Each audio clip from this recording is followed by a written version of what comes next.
নমস্কার বন্ধুরা, সবাই কেমন আছেন? আশা করি ভালোই আছেন। সাহা কিচেনে আপনাদের স্বাগত জানাই। আজকে আমি বন্ধুরা একটা বেসনের যে ফুলুরি করে টক ঝোল দেখাবো। সেই উপকরণ আমি সমস্ত কিছু নিয়ে চলে এসেছি। ভিডিওটা আপনারা দেখতে থাকুন। ফুলুরির টক ঝোল আমি কিভাবে করছি।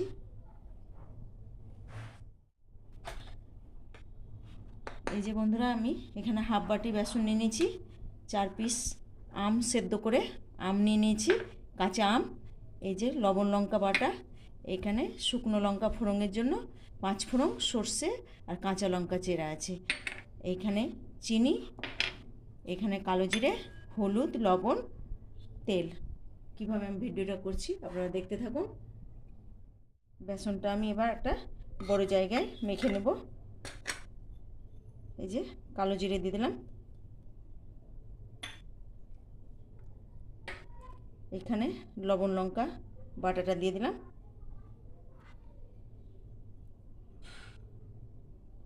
এখানে অল্প পরিমাণে বন্ধুরা আমি খাবার সোডাও দেবো। খাবার সোডাটা এখানে যদিও আমি দেখাইনি।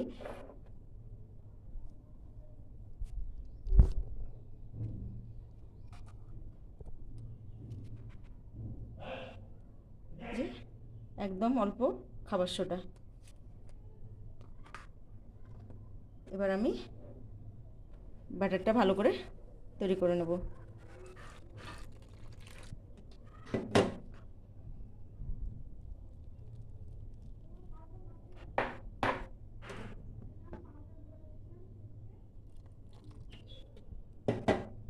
অল্প করে জল দিয়ে ভালো করে মেখে নেব।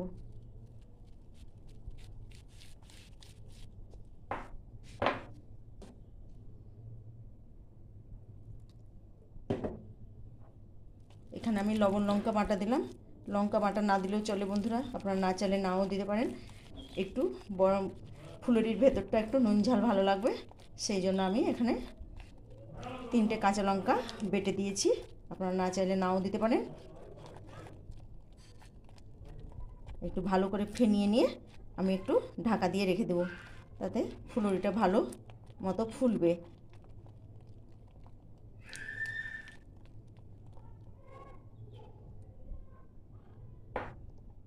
বন্ধুরা, কড়াই গরম হয়ে গেছে। কড়াই আমি তেল দিয়ে দেবো। কড়াইয়ের তেলটা ভালো মতো গরম হয়ে গেলে আমি ফুলুরিটা ভালোভাবে ভেজে নেব।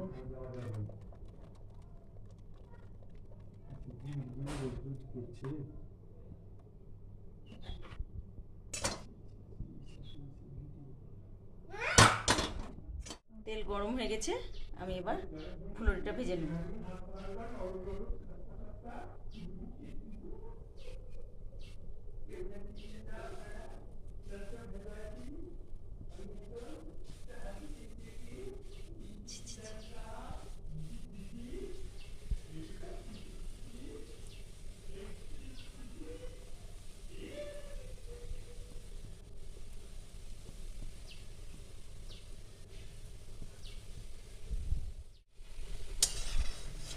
দেখুন বন্ধুরা, ফুলুরি আমার লাল লাল করে ভাজা হয়ে গেছে। এবার আমি অন্য জায়গায় একটা তুলে নেব।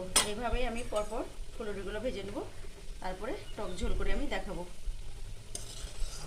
এত গরমে একটু টক ঝোল খেতে ভালোই লাগে আমাদের বাঙালিদের।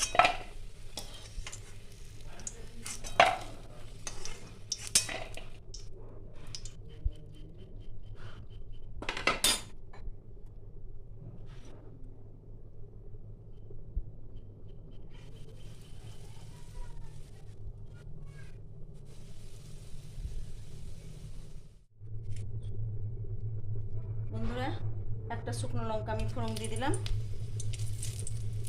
একটু 5 ফোড়ন আর সর্ষে ফোড়নে দিয়ে দিলাম। এবার সেদ্ধ করে রাখা আমটা আমি একটু নাড়াচাড়া করে দেবো।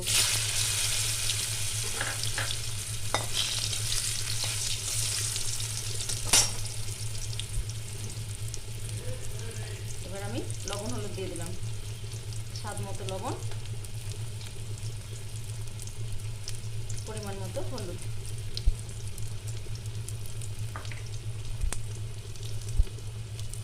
3টে কাঁচা লঙ্কা।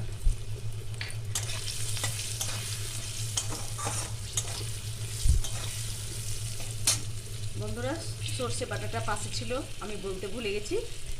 আমটা একটু নাড়াচাড়া করার পরে, সর্ষে বাটা না দিলে তো টক ঝোল হয় না, সর্ষে বাটাটা আমি আমটা একটু নাড়াচাড়া করে সর্ষে বাটাটা দিয়ে দেবো।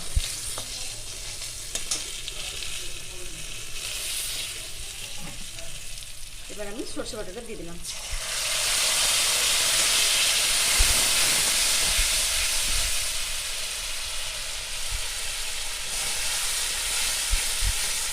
সর্ষেটা আমি বেশি নাড়াচাড়া করবো না, অল্প নাড়াচাড়া করে অল্প করে জল দিয়ে দেবো। সর্ষেটা আমার নাড়াচাড়া হয়ে গেছে, এবার আমি জল দিয়ে দেবো অল্প করে।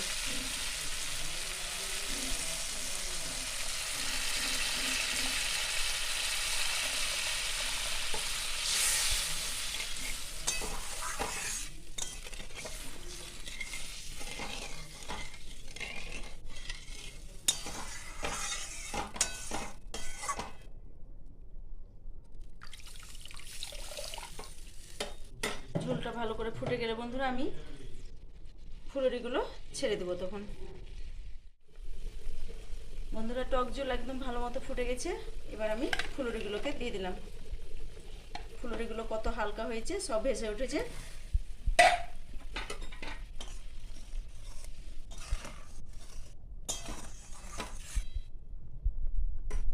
এবার আমি মিষ্টি লবণ যাতে ব্যালেন্স করে, আমি সেই মতো মিষ্টিটা দিয়ে দিলাম।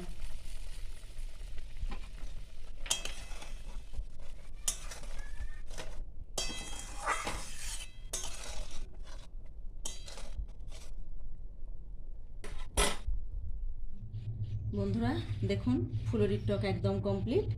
আমাদের বাঙালিদের গরমের দিনে সবসময় একরকম ডাল ঝোল মাছ খেতে ভালো লাগে না, একটু মাঝে মধ্যে এরকম খাবারও ভালো লাগে। এই প্রসেসে একবার বানিয়ে দেখেও আশা করি ভালো লাগবে।